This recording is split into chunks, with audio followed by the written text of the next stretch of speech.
Alex and Eric. We are going to work through some of the material we did this week, everything from the half guard.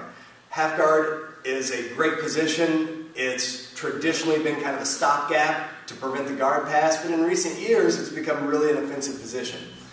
Today we're going to look at one of the unique positions or variations that we do on the half guard here, so that when I start in my half guard, I'm going to actually transition through a couple of stages. First, we know our traditional half guard is here, locked up, nice triangle, and I'm looking for the underhook, he's looking for the underhook, I'm trying to stay up on the side.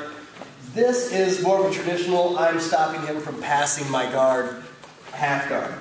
When I step up from here to get a little bit more offensive, I'm disengaging this triangle and I'm sliding this knee in between me and Guzman to provide distance. I'm setting one foot on top of the other, and I'm putting this in his hip. I don't want it all the way across because this is how he can smash this down and gain distance. But if I put my feet together and my knee in his hip, it becomes difficult for him to crash and pass, and it lets me activate the extensor mechanism in my back to maintain distance. So as Guzman starts to crush, I can extend and keep him away from me, and lets me start to manage distance on my terms. So if we're going to start from this position where I'm managing distance here, while I'm here I can't really reach this underhook. There's not a reason for me to be up here on him, so I'm back here, I'm working on maintaining distance. As I start to transition to this kind of a half butterfly position, I suppose, I'm going to set this and get ready to go with my underhook, because as he's pushing in and trying to crush this distance, as he comes forward, if he gets on me and starts trying to push me flat, I want this underhook. So I set my underhook and I'm ready to go. On my terms, when I'm ready, Guzman's pushing forward, I'm going to go ahead, I'm going to let this slide out, and I'm going to plant this foot back off to the side on the mat. From here, I'm utilizing this foot to shrimp. And we can see, back out just a bit, you can see the position of my foot comes from here to here. I use this to shrimp my hips out, and I can see that space that this creates here. This space, as we go back in, is where I'm going to go ahead and place my laces right on the inside of his knee. So from here, I utilize this space, my foot comes in and hooks directly inside his knee. My bottom leg is still very active. I'm pulling my calf into his hamstring to help hold position. So as he drives in, I'm going to look like this. So this is going to be my structure.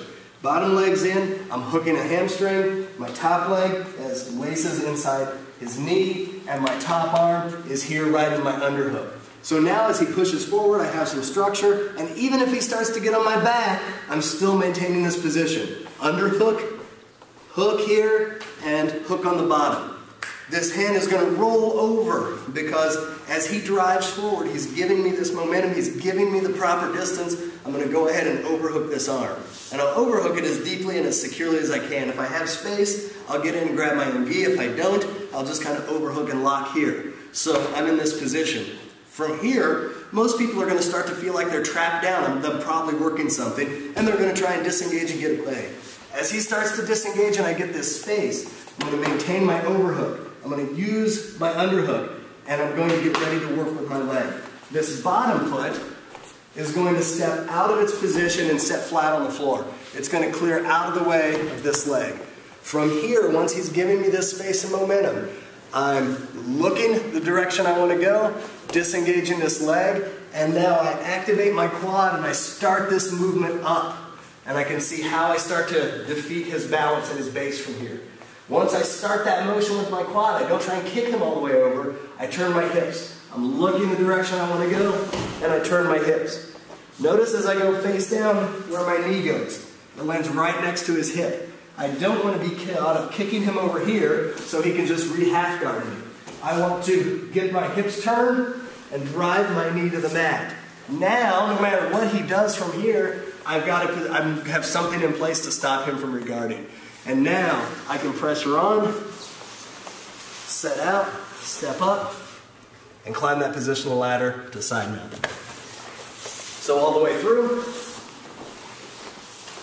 starting from our half guard, I build this position to maintain distance. He's going to try and close in on me and start providing forward pressure. Underhook, slide, plant, distance, and then I set my inside hook.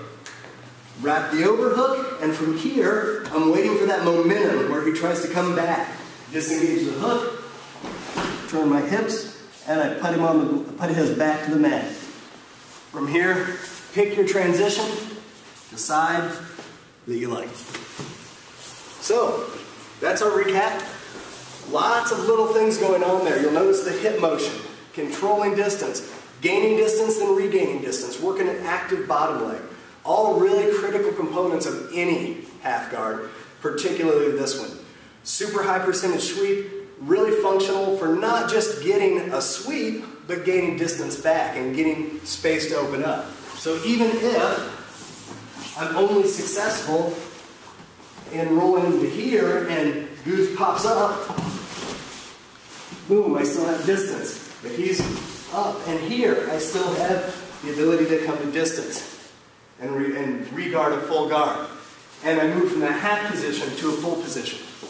So very useful, very underutilized, either because we're running a very lockdown kind of guard, or we're focusing on a sweep or a submission, and it's a really underutilized tool to complement your half guard game.